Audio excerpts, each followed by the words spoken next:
Narinig nyo na ba yung tungkol sa isang higanting kampana na sobrang lakas ng tunog, umaabot daw hanggang sa kabilang probinsya? Grabe, di ba? Isipin nyo yon, isang tunog na napakalakas at napakalinaw na kayang bumagtas ng milya-milya. Dito sa ating pagpapaliwanag ngayon, bubusiin natin ang isang napakagandang alamat mula sa gitna ng San Carlos City, Pangasinan. Ito yung kwento ng isang lihim na nakabaon daw sa ilalim ng tubig. Isang napakalating kampana na hindi gawa sa tanso, hindi gawa sa bakal, kundi sa purong ginto. Itinago raw ito para hindi manakaw. Pero alam niyo ba kung ano ang pinakakakanapanabig na part? Hanggang ngayon, nagpaparamdam pa rin daw ito.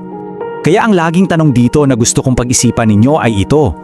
Totoo nga bang may nakatagong pure gold sa kailaliman ng ilog? O baka naman isa lang itong makulay na kwentong bayan na tumagal na sa paglipas ng panahon? Samahan niyo akong himayin kung ito nga ba ay isang literal na kayamanang lumubog sa tubig o isang malalim na misteryo na sumasalamin sa nakaraan ng isang buong bayan. Okay, sumisid na tayo rito. Unang bahagi, ang mahiwagang kampana, simula ng alamat. Pag-usapan muna natin ang Binalatonggan. Ito yung lumang pangalan ng San Carlos City. At alam nyo, hindi lang ito basta-bastang bayan noon. Nung panahon ng Kastila, ang Binalatonggan ay kinikilala bilang isa sa pinakamalaki at literally pinakamayamang parokya sa buong Pangasinan. Yung sobrang yaman at kasaganahan na to, ito yung nagbigay daan para magkaroon sila ng isang napakagarang simbolo para sa bayan nila. Dito talaga mag-uumpisa ang kwento natin. At dito napapasok yung mismong kampana.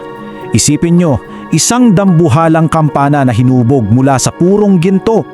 As in, pure gold. Sinasabi sa mga kwento na sobrang lakas at linaw ng tunog nito, umaabot talaga sa malalayong baryo at karatig lugar para tawagin ng mga tao tuwing may misa. Kumbaga, araw-araw kapag tumunog na to, nire-remind niyang lahat kung gaano katagumpay, kadasal at kaasenso ang Binalatonggan.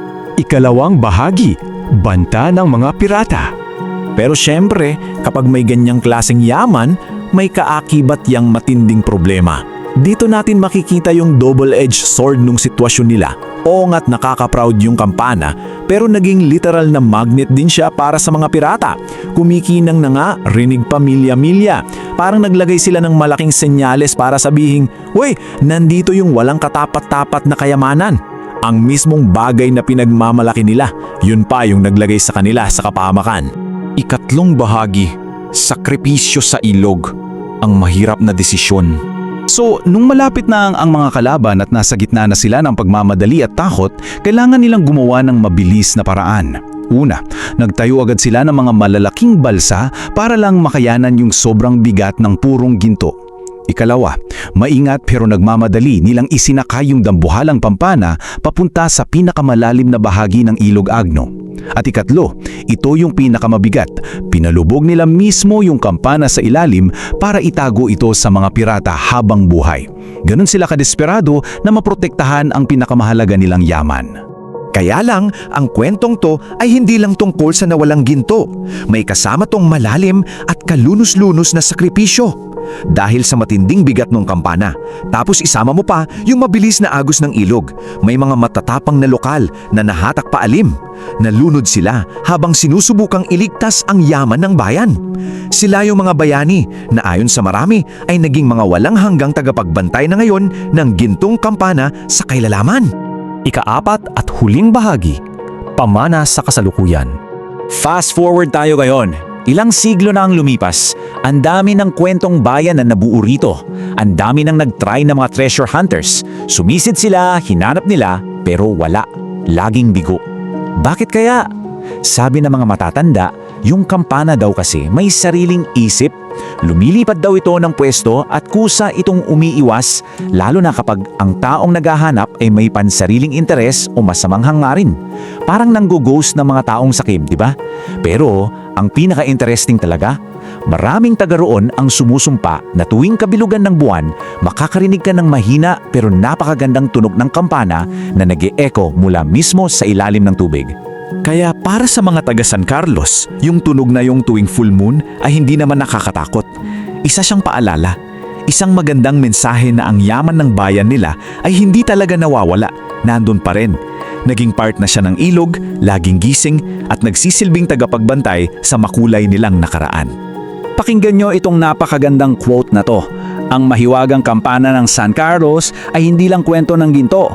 Ito ay kwento ng ating paninindigan na protektahan ang ating dangal at kultura mula sa mga nagnanais itong nakawin. Hit the nail on the head, ika nga. Hindi na lang kasi ito tukol sa literal na ginto Naging malaking metafora na hiya. Kinakatawan nito yung katatagan, yung tapang at ang pagkakaisa ng mga taga-binalatungan laban sa mga sumubok na manamantala sa kanila. Kaya bago natin tapusin ang pagsusuri natin na yun, gusto ko kayong iwanan ng isang katanungan. Kung mapapadpad kayo malapit sa Ilog Agno at sakto namang kabilugan ng buwan, ano sa tingin nyo ang maririnig nyo?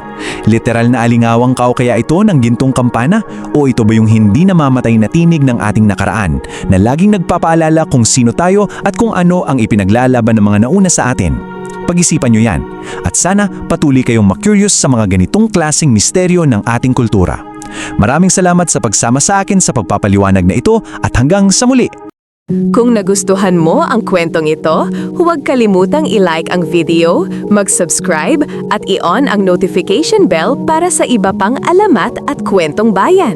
I-share mo rin ito para mas marami pang Pilipino ang makaalala ng kagandahan ng ating mga kwento.